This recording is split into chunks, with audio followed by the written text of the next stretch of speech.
All right, here we are. Hey Miguel, how you doing, man? Let's start calling you Old Faithful. You're here on it. You're here every week. Glad to have you, man.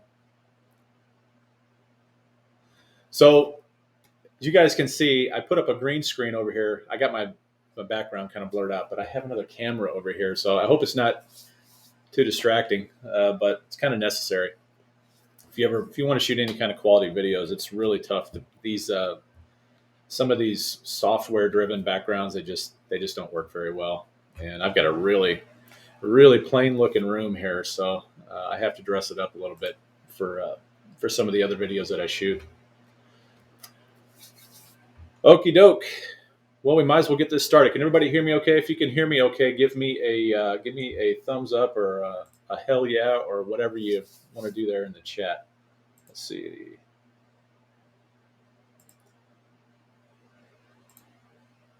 All right. Ba, ba, ba, ba.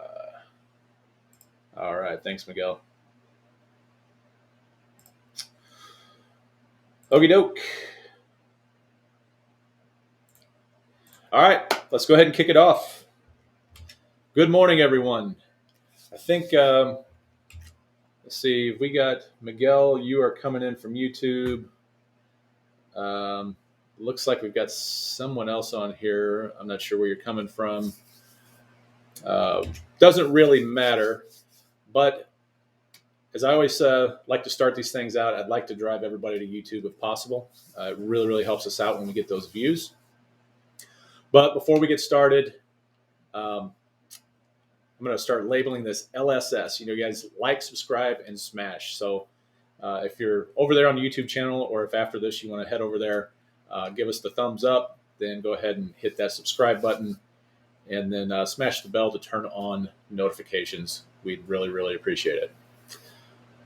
Okay, so I am surprisingly, I'm a little prepared this morning. I do have a topic that I want to talk about today because I really think it's going to be something that is we're going to see an influx of these here.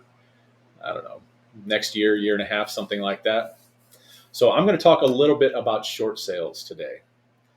We stopped doing short sales, I don't know, about 4 or 5 years ago, and it's just simply because the opportunities out there to pick up properties to pick up properties particularly creatively, those opportunities they just presented themselves far more than short sales. Short sales can take a really long time to get through the process. And at the time we were doing short sales, a lot of the lenders, we were coming off of that mortgage meltdown, and so a lot of the lenders, they were using this system called Equator, and it was just there was such an influx of short sales during the whole mortgage meltdown, the mortgage crisis, that they needed a system in place to be able to track and submit all the paperwork and all that good stuff. They needed a system, so they started using this system called Equator, and Equator was, I mean, it was nice to have a centralized system like that, but it was just when you kind of lose when the lenders kind of lose focus that they're dealing with people and they're dealing with just this system, and it's understandable because they had such a massive amount of people of homeowners that were doing short sales. But when you lose that connection, things can become lost. And I mean, I would be submitting paperwork 3 and 4 times, the same stuff that they would ask for the same thing 3 and 4 and 5 times. It was ridiculous. So we stopped doing it. There was just a headache. There was a lot of money to be made in it, but we think we found a better way. So that's what we're going to talk about today. So first of all, if anybody has any questions, you guys know the deal. Just throw it in the chat there. I'm going to try and leave this little chat overlay that you see over here on the screen. I want to try and leave that live today. We had a pretty comical, but we had I don't know, this has been a few weeks now, but we had this troll that was out there. That was really kind of funny, but I don't want to clog up this feed with trolls. So, but I will monitor this from time to time. I do have some notes that I've taken, just talking points that I want to make sure that I cover on this one. And so let's go ahead and jump into it. All right, short sales.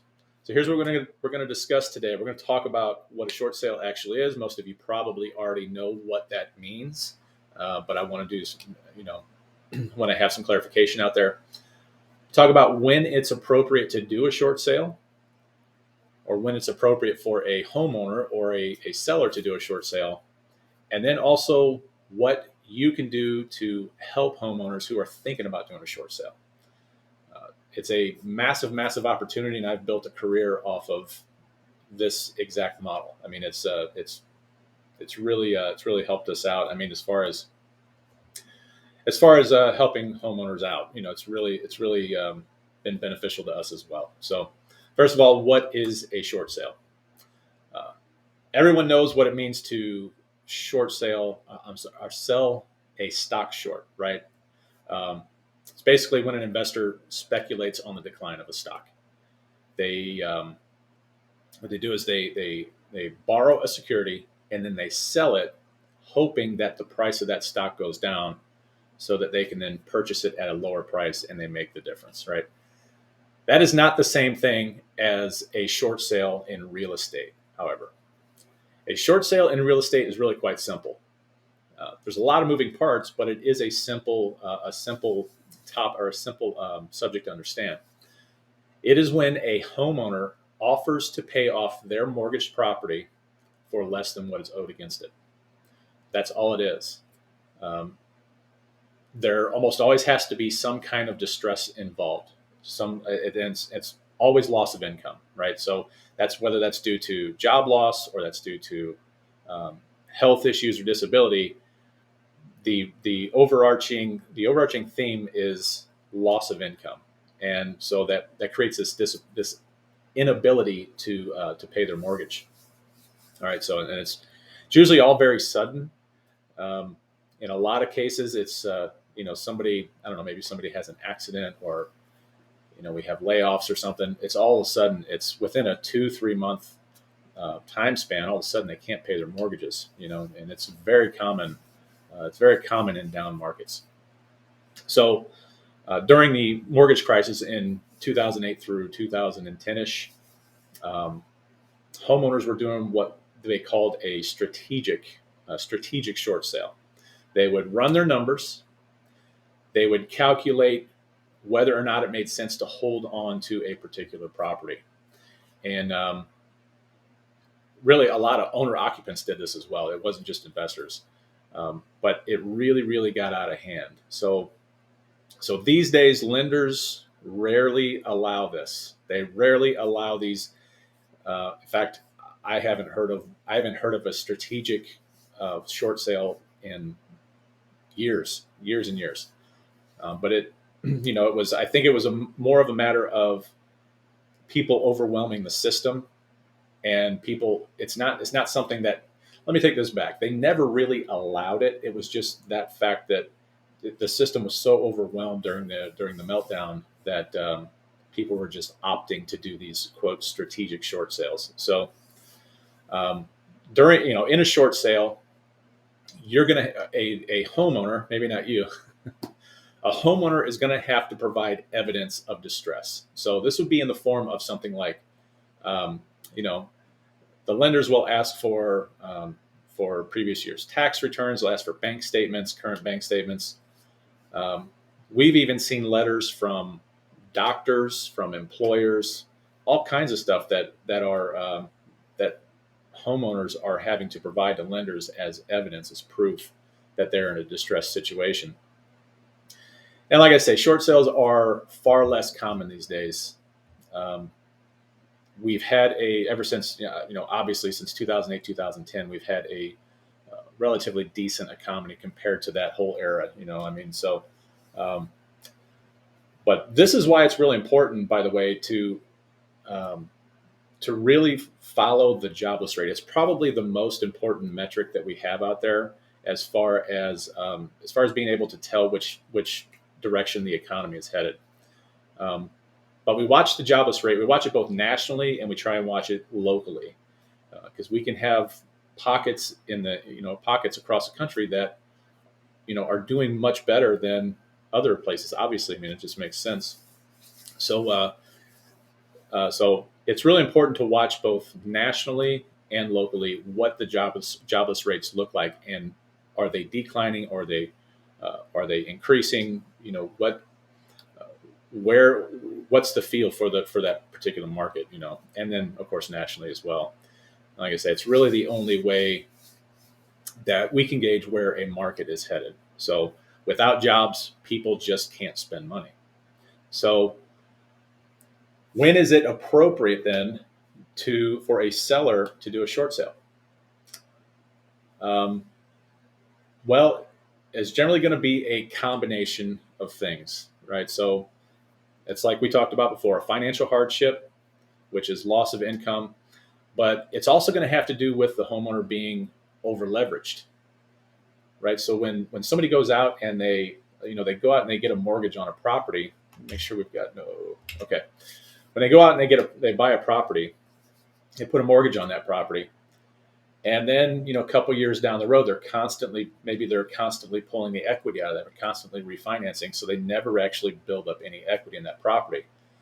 Then all of a sudden um, you have this event where all of a sudden, like what happened in 2008, 2010, you have this this value in the properties themselves. They decline lower than what's actually owed against the property. So the home is actually worth less than what is owed on the mortgage. It was very, very common during the mortgage meltdown. And quite honestly, there was a ton of predatory lending that happened that went down. This whole Dodd-Frank thing. This is where Dodd-Frank really came from. Um, it was designed to honestly, Dodd-Frank, if I'm really being honest, I've said this before, and I don't know that a lot of people believe it, but it's true. Dodd-Frank, the government's telling you that Dodd-Frank was created um, to protect borrowers, but it's total baloney.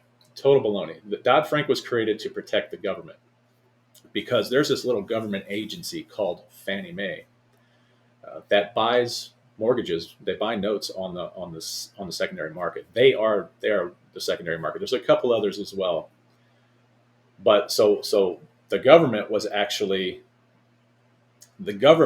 are the ones that Dodd-Frank was designed to protect, because they're buying these mortgages. And if they're buying mortgages from these lenders who haven't underwritten, or there was loose underwriting on the borrowing from the borrowers, they were taking on these mortgages, and all of a sudden these mortgages didn't perform anymore. So don't be fooled.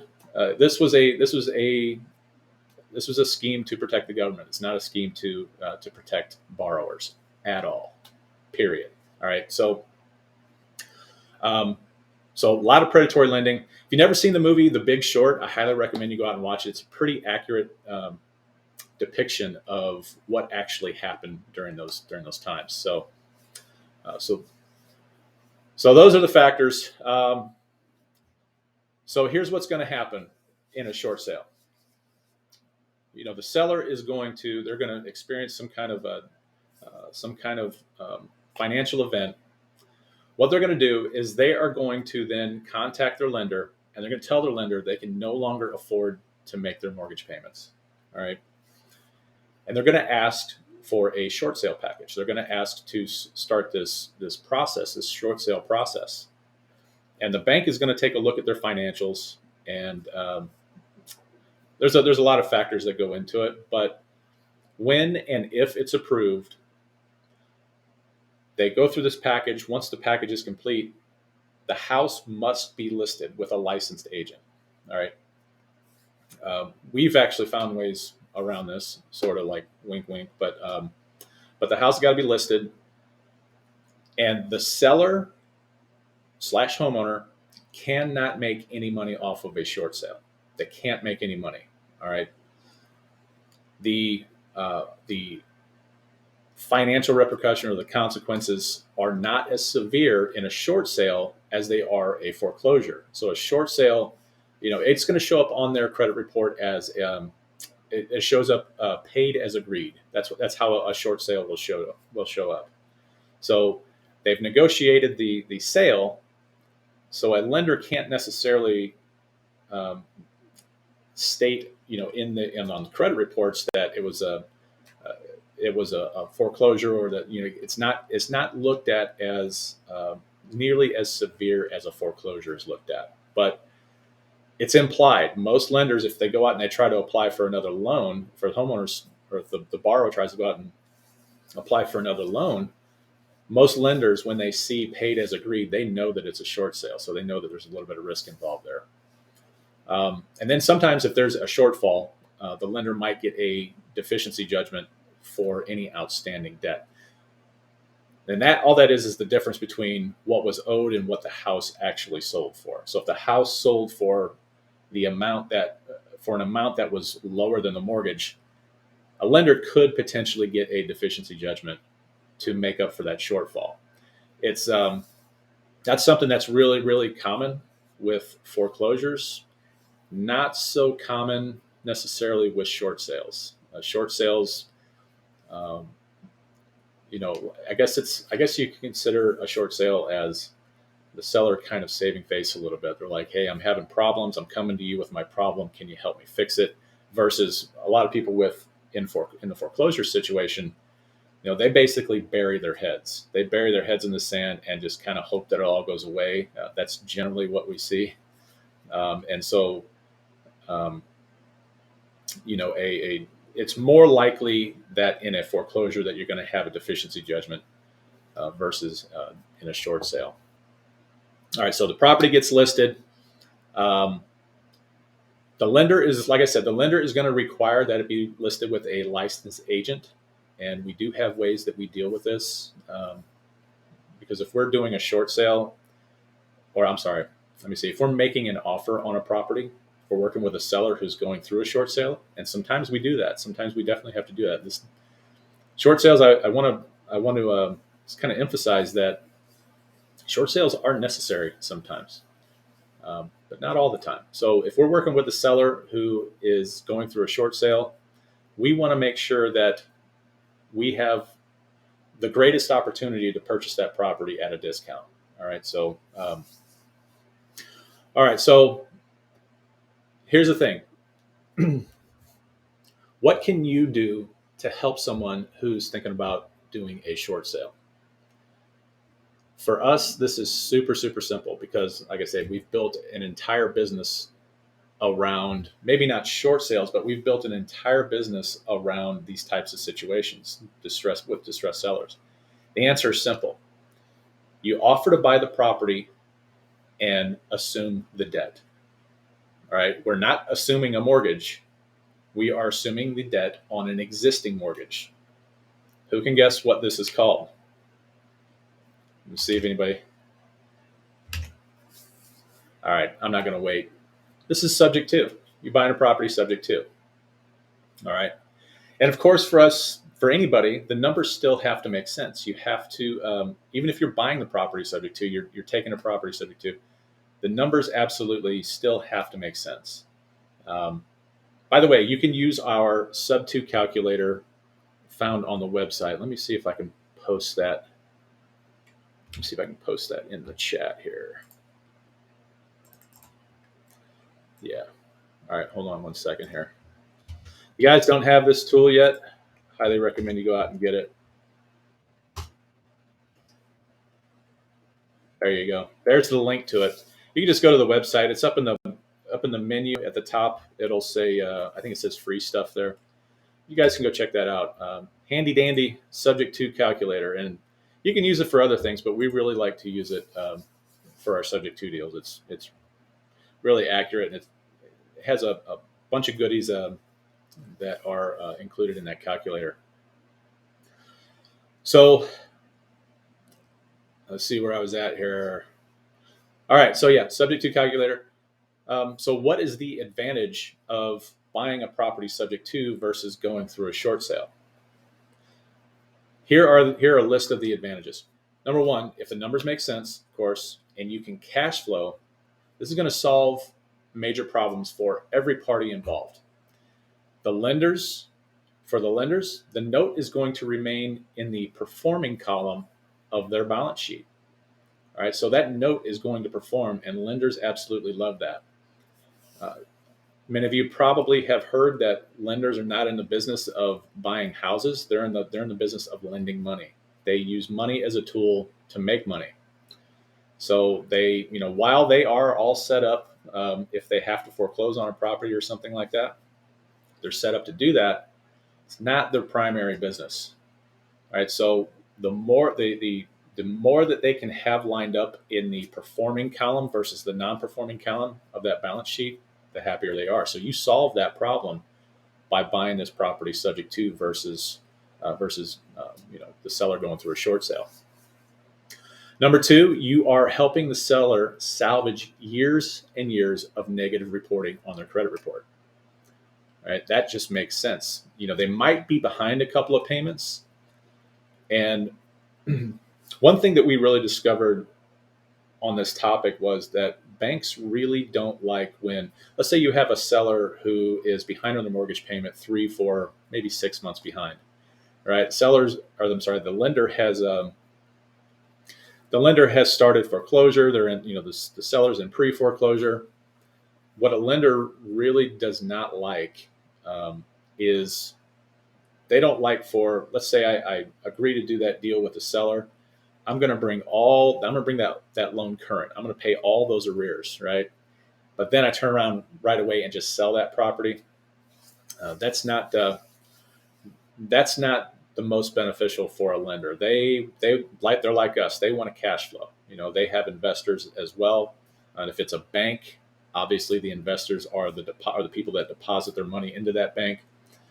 So, um, yeah, they essentially they just don't like that. They don't like it. So now you're helping a seller. You're salvaging their credit. Okay. The third one is, guess what? You now own a property. You get to cash flow a property, and then also let your, either if you're a landlord, you can let your tenant, or if you're a like me, I'm a seller finance guy. You can allow your tenant to start building more equity in that property, right? And so it's really for these reasons that we love to buy houses subject to before we let it go to short sale. It just makes more sense. Um, and if I didn't mention this before, on top of all that, it can take forever to get a short sale done. I mean, I've seen, and again, I haven't done a short sale in 4 to 5 years now. Um, and even with the systems that we had before, like we had Equator, and then we have our own proprietary internal system that we use, our processes. Um, we were anywhere from 6 months. I've seen them up to 2 years, take up to 2 years. I mean, it's super hard and from my point of view, it's super hard to build a business, especially if you have a business that you need a cash infusion or something like that. Super hard to build a business, doing short sales. And again, I'm not opposed to doing a short sale. There just sometimes it's just called for. Even if you go out and you run these numbers and nothing is working. Like your cash flow is not there. Um, your equity in the deal is not there, so you can't really turn around and flip that property. Sometimes it just makes sense to do a short sale, and you know, I would caution. I would not try and tweak your numbers or twist and bend your numbers to make a deal work. It's going to be apparent, but if you go through and plug that deal into our sub-2 calculator, it's going to be apparent to you that if you don't have the cash flow, if you don't have the equity, and if you can't create it, a lot of times we can create that stuff kind of, I don't want to say artificially, but we kind of create our own little economy on each deal because we sell or finance our deals, so we can generally demand a little higher interest rate, a little higher price. If that's not possible, then it's just a short sale. Just do the short sale and just go through that process. So you might ask, why are we talking about this right now? And I do firmly believe that we're going to start seeing a little bit of an increase or an influx in short sales over the next year to year and a half, something like that. And it's kind of a trickle down effect. We have this outrageous inflation right now, combined with these interest rates that are uh, people complain about the interest rates right now. I get it. It's just because they're not used to paying. That's the only reason.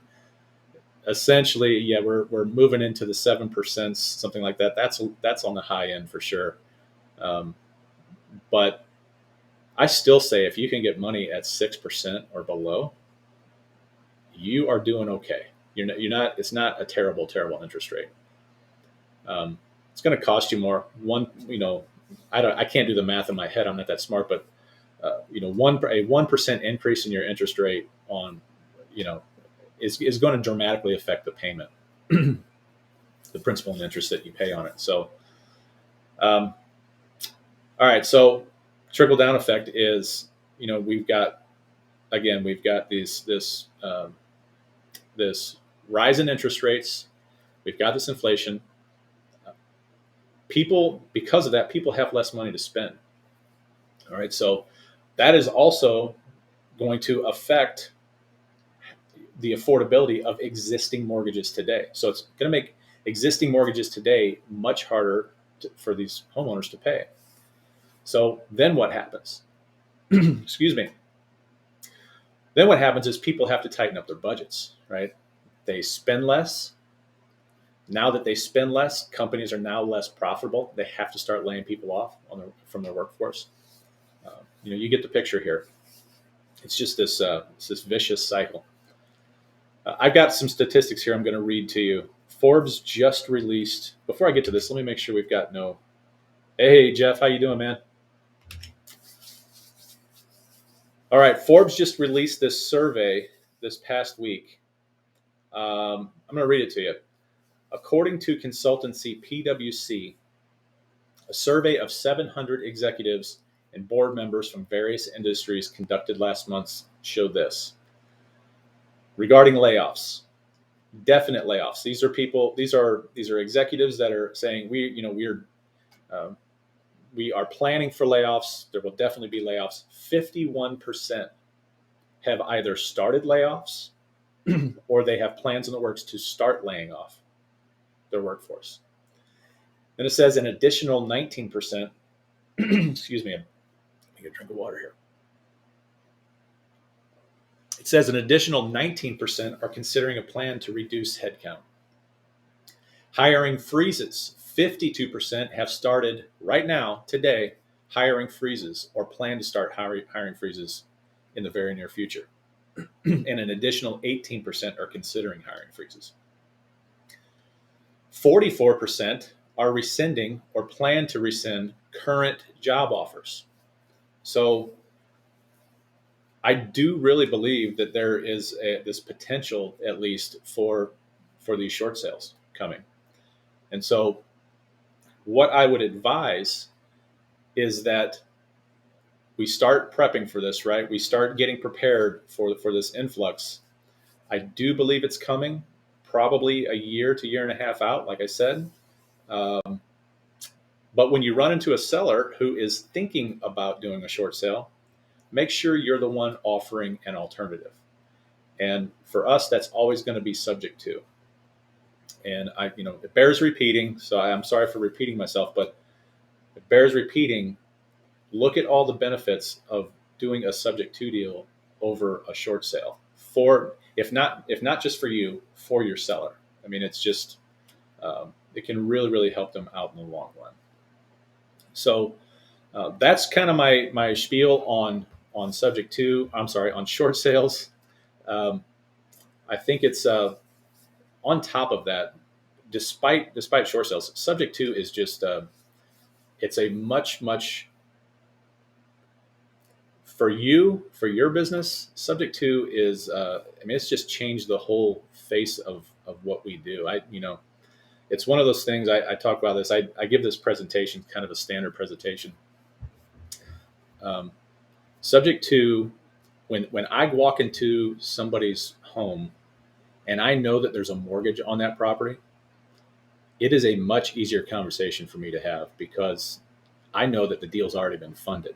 And I know that might sound kind of backwards, but somebody has already funded that deal. So now all I have to do really is focus on the trust and rapport aspect. And if the seller's in a situation where they have to do something, they have to move, then I know I've got a pretty darn good chance of assuming that debt on that mortgage. So, hey George, just download the calculator and joined our marketing database. Yeah, you sure did, man. No, thanks for. I hope you get a lot of use out of that thing. It's had several iterations over the years, and kind of as our business moves towards a seller finance model versus a landlord or rental model, we decided to start adding things onto that calculator. That awesome, awesome, good to see you join the Facebook group, George.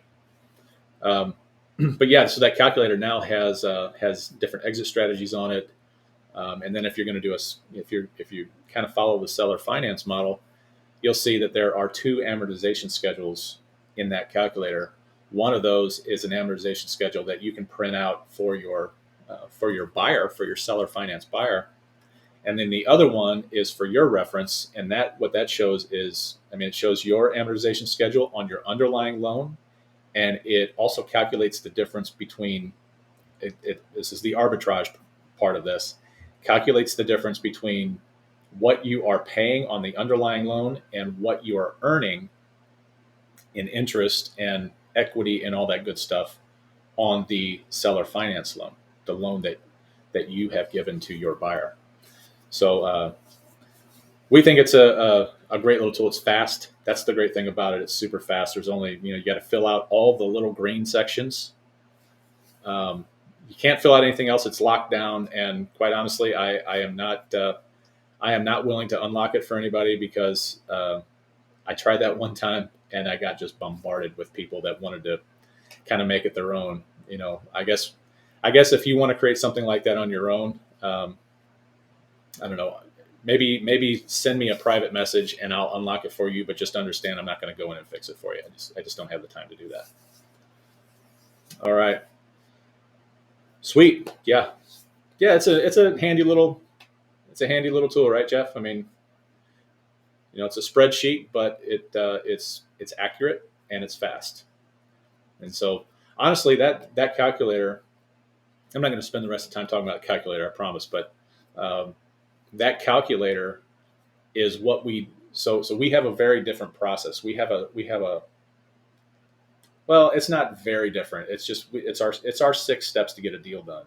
So we have lead generation, qualifying leads. Then we don't, instead of coming in and evaluating a deal to death and really instead of evaluating that deal so much before you go out and try and get a contract on it, we actually just go out and get the contract because well, we understand some things, and one of those things is that contracts are the most important part of this business, and I like to say that contracts are our inventory. That's without a contract, you can't, you just can't. It's very, very hard to make money in this business without contracts. So we concentrate on getting contracts first, and that calculator comes in somewhere in step 3 there, where like right before step 3, I would call it step 2.5. So we have lead generation, we have qualifying leads, and then we have like this little step 2.5, which is this kind of preliminary evaluation of the deal, of the property. And so that we're not going in blind and we're not just signing up a deal or getting a contract on a property just to tie it up. We want to know that it does have the potential to earn some, to make us money. So we will evaluate that in the calculator.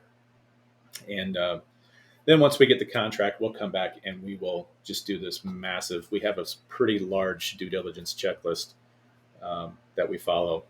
all these properties, and we actually have two stages of due diligence on these. So, um, but anyway, glad you like the calculator. It's I think it's a good little tool.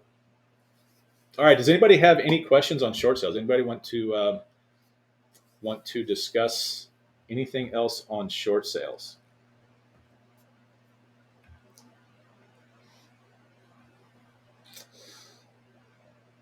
Yep. All right. So if not, just a quick little recap. We're going to start seeing these. We're definitely going to start seeing these increase. We're going to see an increase in short sale packages being submitted, and I think it's a perfect opportunity to get in front of just make sure that you are offering an alternative to any of these short sales. And if the deal doesn't make sense, then you just go through the short sale. But in the next year and a half, if there's not something done about this inflation, and there's not something done about these interest rates. And again, I don't think the interest they're more expensive. It's less cash flow. But again, anything 6% and below, if you hedge that against this inflation, look where inflation was this year. We are at almost 9% inflation this year. But if you've got a 6% mortgage, you've just hedged against that inflation. They're still paying you to take out a mortgage. That's the way that I look at it. So they're coming. I believe they're coming. I think you should prepare for it. And I really think that that brushing up and getting knowledgeable about this subject to process and just create a financing in general, it's just such a massive, massive opportunity. So if nobody else has anything, I am going to go ahead and call it here. One last chance. I'm going to give you maybe 5 seconds. 3, 2, 1. All right, guys. I'm going to call it. I really appreciate it. Again, I would really appreciate the likes, subscribes, and all that good stuff. And I'd love to get you all over to the YouTube channel. If you haven't subscribed, please go over there and subscribe. It would tremendously help us out. I'd like to get that to 2K as quickly as I can. If we can get it to 2K, I've made the promise that I'm going to do a training on trusts and how trusts work and all the inner workings of trust. I'm also going to give you a copy of our trust as well. So make sure you're liked and subscribed and all of that good stuff. So, all right, guys, appreciate it. Hope you have a great remainder of your weekend. I will catch you guys next week. Take care.